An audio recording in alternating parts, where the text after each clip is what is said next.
What's going on, y'all? This is Cypher from FarsideTV, and we have a special report today about J. Cole. Before we get started, if you don't mind hitting that like button and subscribe to the channel so you can get more videos like this, I greatly appreciate it. It's been a while since I've been on here when it comes to regular long form video content, but I feel like today is a good day to do it, and this is a good topic to do that actually is worth talking about, at least a little bit. So we have J. Cole here, right?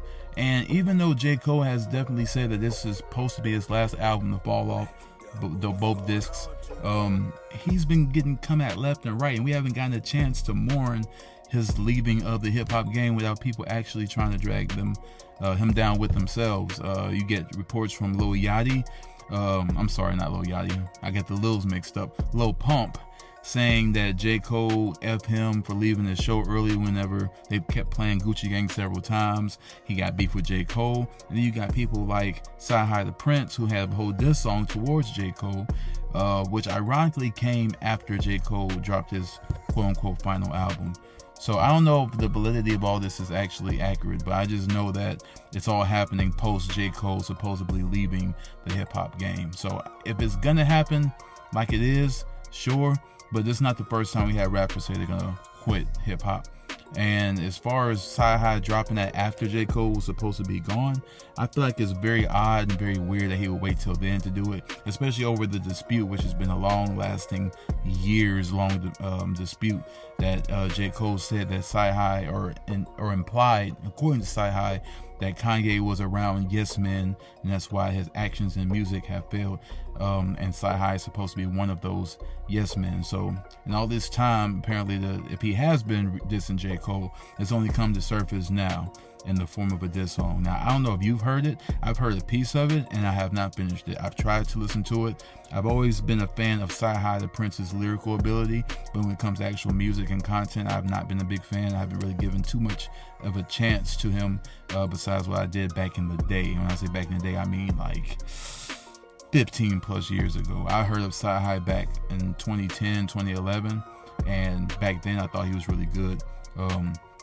But as far as music, I just never been a huge fan, and it's also not been pushed down my throat either, or shown to me as something or someone to listen to. So I can't really vouch for him in that. But I will say that I don't know if it's a little too late or not. I don't know if J. Cole's gonna respond. I don't know if J. Cole's gonna take a break from hip-hop and come back. I don't know what J. Cole's gonna do, but I just know that it seems like since he's been gone, which has not been long at all, not even a whole month, it's people been coming out the woodworks trying to quote-unquote get at him. And I think that I think people are doing a little much for what they're asking. If he was gonna do that, you should have did it while he was there. And while we're here, why don't we kind of look at the final steps of J. Cole's career and why maybe that this move may be a little more abrupt than we think, right? So the Fall Off is a tease project that's been teased for literal years that we finally got, and that we weren't sure we were ready for because it took so long to get to this point. Once we got the Fall Off, it was very disappointing to a lot of people. And if you're a J. Cole fan, a diehard J. Cole fan, you got the concept, you understand the lyrics, and you actually like the album. At least you want to. If you're not a J. Cole fan, or if you're a casual J. Cole fan, or just a listener of music in general who doesn't worship J. Cole's feet, then you probably think the album was kind of mediocre. And as one guy once said, if you like vanilla ice cream, you'll like J. Cole's album, The Fall Off, which would basically imply that it's neither good, it's neither great nor bad, it's satisfactory. It's vanilla ice cream.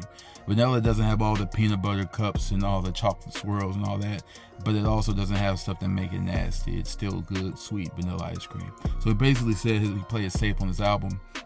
And when I listened to it, I think the first album, like the first disc, I think 29, if that's what it was, if that's accurate.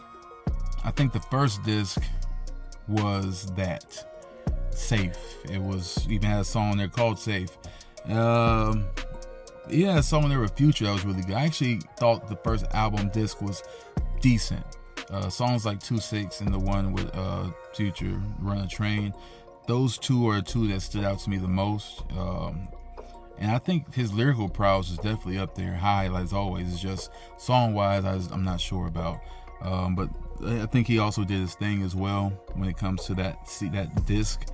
But the rest of it, not only did it start to quote, literally fall off, but as I go on the disc too, it seemed like it got worse. It seemed like it was even safer stuff and risque stuff that really just wasn't right. I'm not a big fan of J. Cole and his singing element. I feel like he's a hardcore rapper, spitter, so I'd rather see him in that element, you know what I mean? So that's just my preference, but I can see it being something that will be played later on and listened to later on and developed later on, and maybe, like I say, appreciate it later on and accept it later on. Like, okay, maybe this wasn't as bad. Now, I will say some projects are supposed to be like that and some just aren't. There's two examples of ones to me that just aren't, and they are in the same realm as J. Cole. You got Kendrick Lamar to Pimp a Butterfly. I really tried to like that album then and later, and then later again, all years apart from each other at different time periods in my life, and I just couldn't grasp sonically the album. Like, I thought it was okay, but it wasn't good. I would actually probably rather listen to the Fall Off than to Pimp a Butterfly. It had some good singles on there, but the rest of the songs on the album were just preachy to me. It just sounded like ranting and off the wall stuff that we're supposed to like just because it's positive, and I've never been a fan of that. I want it to sound good as much as it's supposed to be good. And the also biggest example is Outkast Speaker Box / The Love Below. Ironically, the highest selling album ever from them. Speaker Box was okay, like peak okay.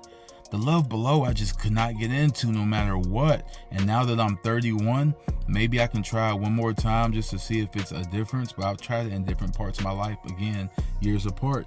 And I didn't get it. I didn't like it. Sonically, it just didn't sound good. It sounded like I was supposed to because it was considered art.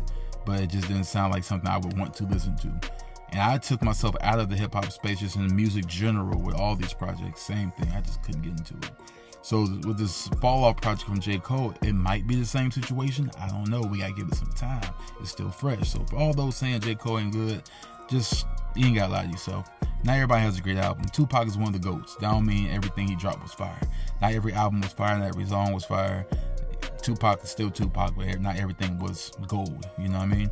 So let's give J. Cole a chance. Now, I will say, ironically, I just don't know, like, what the end is for that, because if you want to go back to our other people, like Kendrick Lamar and Drake and all his peers, Wale, Big Sean, that whole group, it's like, are we really pacifying ourselves by listening to the same artists we listened to 15 plus years ago just because they're our favorites, or should we be passing the torch to the next generation? Well, let's look at our peers, right? J. Cole is out. Drake is recovering from Kendrick and has not dropped Iceman yet, no matter how much he teased. And I think currently he's being extorted for the whole Iceman album, whether it's stuff that's already been leaked or it's about to be played and leaked. So that's messed up. Sorry for that, but maybe that'll drive him to make a better album, because something told me deep in my heart that it was not going to be good, no matter how much it was hyped up. I want it to be good. I want it to be great. I want it to be a great comeback album from Drake, but something told me it just wasn't going to be good anyway. So maybe it's for the best, blessing in disguise. So we got Kendrick, we got Jake. Okay, Kendrick. The closest thing we got to Kendrick doing anything is GNX Deluxe, and he might drop a new album, new music with stuff going on, but I mean, at this point, everybody's kind of looking at him like he planned it out. So I don't know. You know what I'm saying? He's still winning awards for 2024. You know what I mean? So I don't know. Plus, the real question is, do we actually like Kendrick Lamar's music, like for real, or we just liked it in spite of Drake? That will be answered on the next Kendrick Lamar album, because I can tell you right now, GNX was good for what it was, but I don't think it had high replay value. I think it had some good songs, good singles, but at the end of the day, people weren't just blasting GNX like that, unless you were like deep in the heart of Cali, I'm assuming. So I don't know. Wale has been this long gone. I used to look at him like he was a peer of theirs, but he kind of fell off to me.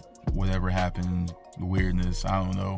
I think lyrically he's still there, but song-wise, I just think he should, if he hasn't already transitioned to something else. And Big Sean, kind of the same thing. Big Sean kind of has that T.I. effect for me.